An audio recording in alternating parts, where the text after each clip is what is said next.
The Battle of Palmito Ranch is generally reckoned as the final battle of the American Civil War, since it was the last engagement between organized forces of the Union Army and Confederate States Army involving casualties. It was fought on May 12 in 1865, on the banks of the Rio Grande east of Brownsville, Texas, and a few miles from the seaport of Los Brazos de Santiago. Union and Confederate forces in southern Texas had been observing an unofficial truce, but Union Colonel Theodore H. Barrett ordered an attack on a Confederate camp near Fort Brown. For reasons unknown, the Union took a few prisoners, but the attack was repulsed near Palmito Ranch the next day by Carl John Salmon Ford, and most historians regard it as a Confederate victory. Casualty estimates are not dependable, but Union Private John J. Williams of the 34th Indiana is believed to have been the last man killed in combat in the war.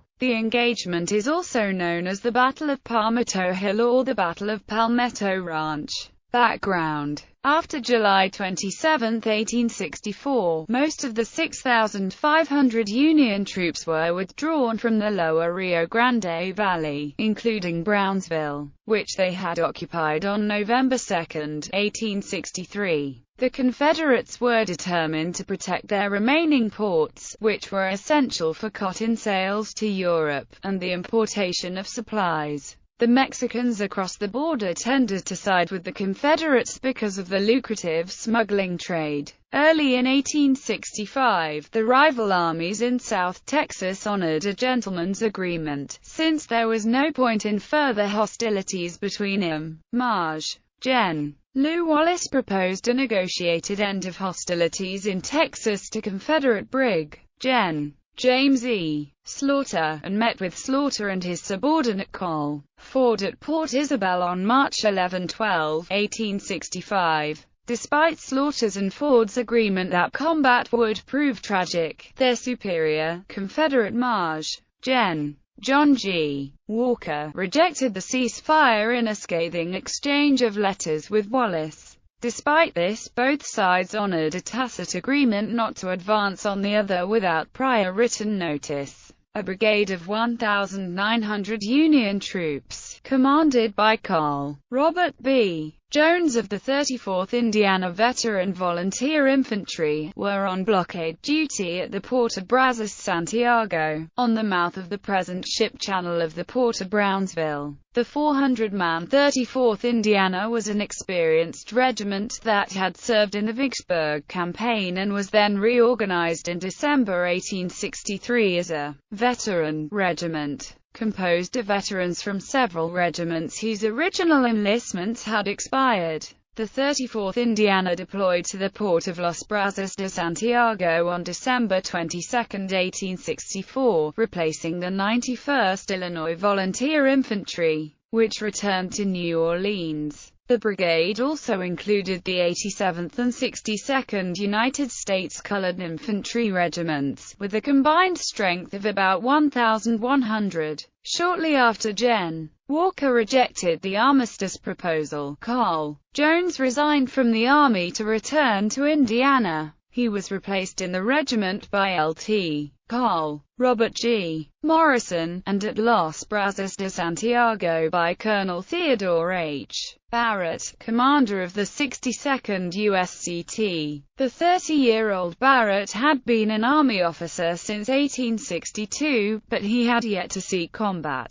Anxious for higher rank, he volunteered for the newly raised colored regiments, and was appointed colonel of the 1st Missouri Colored Infantry in 1863. In March 1864, the regiment became the 62nd USCT. Barrett contracted malaria in Louisiana that summer, and while he was on convalescent leave, the 62nd was posted to Brazos Santiago. He joined it there in February 1865. Why this final battle even took place is still debated. Soon after the battle, Barrett's detractors claimed he desired a little battlefield glory before the war ended altogether. Others have suggested that Barrett needed horses for the 300 dismounted cavalrymen in his brigade and decided to take them from his enemy. Lewis J. Schuler, in his 1960 pamphlet The Last Battle in the War Between the States, May 13, 1865, Confederate force of 300 defeats 1,700 Federals near Brownsville, Texas, asserts that Brig Gen. Egbert B. Brown of the U.S. Volunteers had ordered the expedition to seize as contraband 2,000 bales of cotton stored in Brownsville and sell them for his own profit. However, this is impossible, as Brown was not appointed to command at Brazos Santiago until later in May. Battle. Lieutenant Colonel David Branson wanted to attack the Confederate encampments commanded by Ford at White and Palmito ranches near Fort Brown, outside Brownsville. Branson's Union forces consisted of 250 men of the 62nd USCT, in 8 companies and 2 companies of the 2nd Texas Cavalry Battalion, 50 men without mounts. They moved from Brazos Santiago to the mainland. At first Branson's expedition was successful, capturing 3 prisoners and some supplies, although it failed to achieve the desired surprise. During the afternoon, Confederate forces under Captain William N. Robinson counterattacked with less than 100 cavalry, driving Branson back to White's Ranch, where the fighting stopped for the night.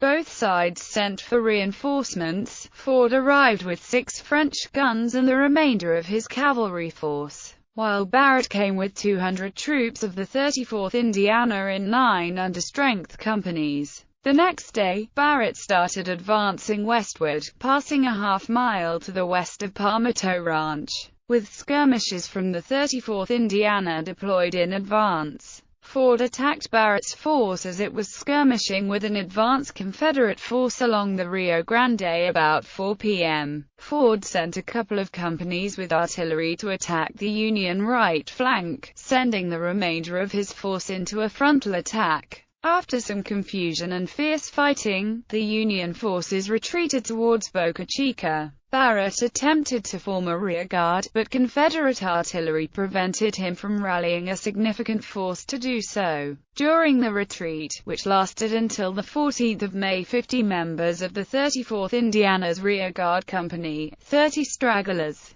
and 20 of the dismounted cavalry were surrounded in a bend of the Rio Grande and captured. The battle is recorded as a Confederate victory. Fighting in the battle involved Caucasian, African American, Hispanic, and Native American troops. Reports of shots from the Mexican side, the sounding of a warning to the Confederates of the Union approach, the crossing of Imperial cavalry into Texas, and the participation by several among Ford's troops are unverified, despite many witnesses reporting shooting from the Mexican shore. In Barrett's official report of August 10, 1865, he reported 115 Union casualties, 1 killed, 9 wounded, and 105 captured. Confederate casualties were reported as 5 or 6 wounded, with none killed. Historian and Ford biographer Stephen B. Oates, however, concludes that Union deaths were much higher, probably around 30, many of whom drowned in the Rio Grande or were attacked by French border guards on the Mexican side. He likewise estimated Confederate casualties at approximately the same number. However, using court-martial testimony and post-returns from Brazos Santiago, Texas A&M International University historian Jerry D. Thompson determined that the 62nd USCT incurred 2 killed and 4 wounded. The 34th Indiana 1 killed, 1 wounded, and 79 captured, and the 2nd Texas Cavalry Battalion 1 killed, 7 wounded, and 22 captured, totaling 4 killed, 12 wounded, and 101 captured.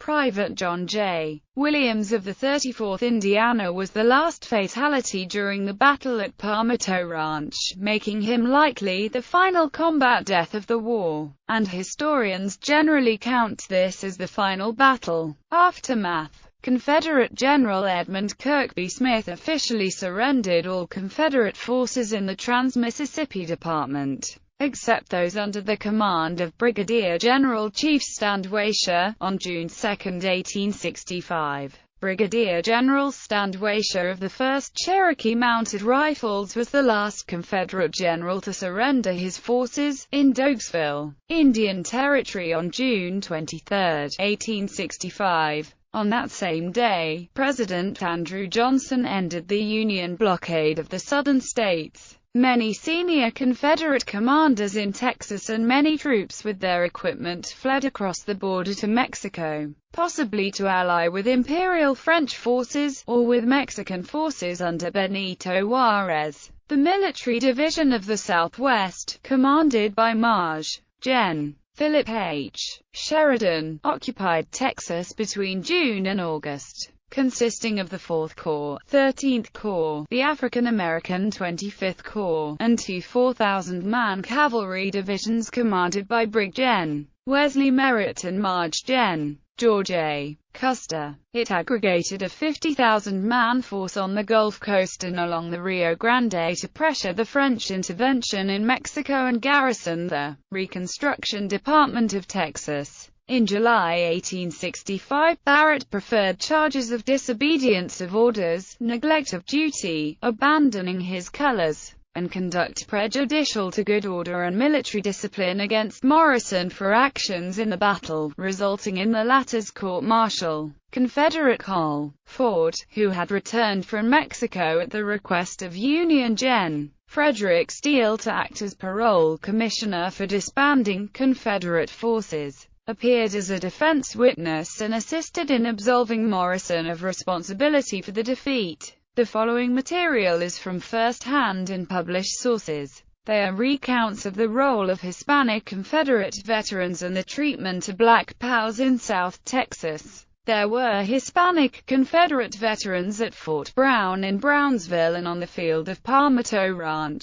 Col. Santos Benavides, who was the highest-ranking Hispanic in either army, led between 100 and 150 Hispanic soldiers in the Brownsville campaign in May 1865. Some of the 62nd Colored Regiment were also taken. They had been led to believe that if captured they would either be shot or returned to slavery. They were agreeably surprised when they were paroled and permitted to depart with the white prisoners. Several of the prisoners were from Austin and vicinity. They were assured they would be treated as prisoners of war. There was no disposition to visit upon him a mean spirit of revenge. Colonel John Salmon Ford, May 1865. When Colonel Ford surrendered his command following the campaign of Palmito Ranch, he urged his men to honor their paroles. He insisted that the Negro had a right to vote. On April 2, 1866, President Johnson declared the insurrection at an end, except in Texas,